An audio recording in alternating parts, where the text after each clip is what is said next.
Hello friends, இன்றைக்கி ஒரு இன்ட்ரெஸ்டிங்கான வீடியோ தான் பார்க்க போகிறோம். வீடியோ ஃபுல்லாக ஸ்கிப் பண்ணாமல் பாருங்கள்.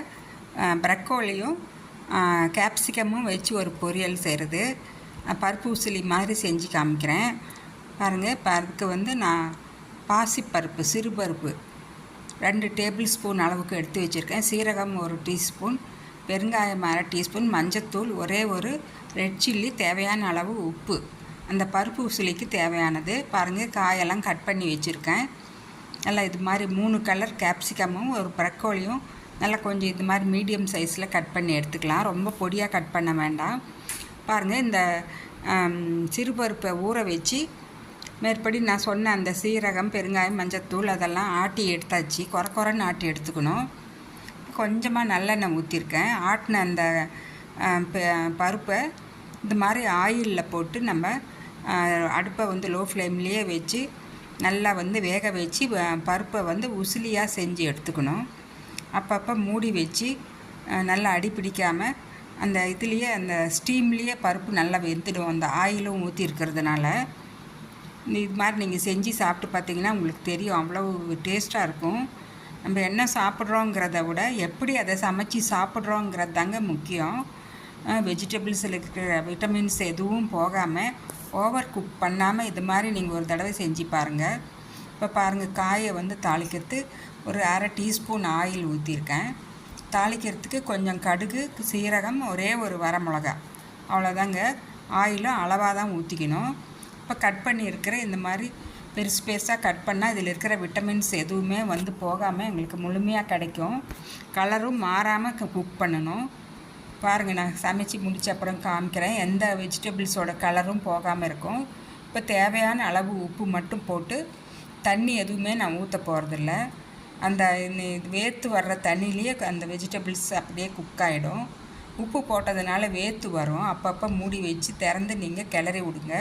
இப்போ இந்த பருப்பும் பாருங்கள் நல்லா வெந்து நல்லா உதிரியாக வந்துடுச்சு. பாருங்கள், இப்போ அந்த மூடியில் வேர்த்து வர்ற தண்ணியே போதும். அப்பப்போ கொஞ்சம் ஒரு 30 செகண்ட்ஸ், 30 செகண்ட்ஸ், 40 செகண்ட்ஸ்க்கு ஒரு தடவை திறந்து வச்சு நீங்கள் கிளறி விட்டாலே போதும். தண்ணி ஓவராக தண்ணியை ஊற்றி வேக வச்சா உங்களுக்கு அதில் இருக்கிற விட்டமின்ஸ் எல்லாமே போயிடும். இப்போ பாருங்கள், இந்த பருப்பு நல்லா வெந்துடுச்சு. இப்போ நான் ஸ்டவ் ஆஃப் பண்ணிக்க போகிறேன். இந்த கடாய் சூட்லேயே கொஞ்சம் நேரம் இருக்கட்டும். நிறைய மருத்துவ குணங்கள் இருக்குது. கேப்சிகம் அடிக்கடி சாப்பிட்டுட்டு வந்தீங்கன்னா உங்களுக்கு வெயிட்டும் குறையும்.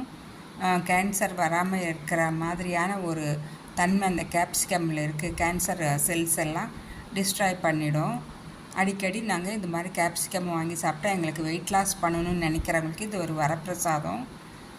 பாருங்கள், இப்போ காய் நல்லா ஒரு 3/4 பதம் வெந்துடுச்சு. இப்போ நான் பெருங்காயத்தூள் ஒரு 1/2 டீஸ்பூன் போட்டுக்கிறேன். அவ்வளோதான். இதுக்கு எந்த கரம் மசாலாவோ தனியா பவுடரோ மஞ்சத்தூளோ எதுவுமே வேண்டாம். நல்லெண்ணெயில் தான் நான் இப்போ சமைச்சி உங்களுக்கு காமிச்சிக்கிட்டு இருக்கேன். நல்லெண்ணெயிலேயே நீங்கள் செய்யுங்க. பாருங்கள், இப்போ அந்த பருப்பு வெந்த பருப்பை நான் மிக்சியில் போட்டு விப்பர் மோட்டில் சும்மா ஒரு தேங்காய் துருவல் மாதிரி செஞ்சு எடுத்துக்கிறேன். வெஜிடபிள் விட்டமின்ஸோட இந்த ப்ரோட்டீனும் சேர்த்து சாப்பிட்றது அவ்வளவு எங்களுக்கு ரொம்ப விசேஷமான சத்துக்களை கொடுக்கும். இதில் வெஜிடபிள்ஸில் அவ்வளோ வைட்டமின்ஸ் இருக்குங்க. நம்ம சாப்பிட்ற வெஜிடபிள்ஸில் ப்ரோட்டீனுக்கு நாங்கள் பருப்பு இது மாதிரி நீங்கள் சிறு பருப்புலேயும் செய்யலாம், கடலைப்பருப்புலேயும் செய்யலாம். இப்போ காய் நல்லா வெந்துடுச்சு. நான் அந்த கரண்டியாலே மசிச்சு பார்க்குறேன். நல்லா வெந்துடுச்சு.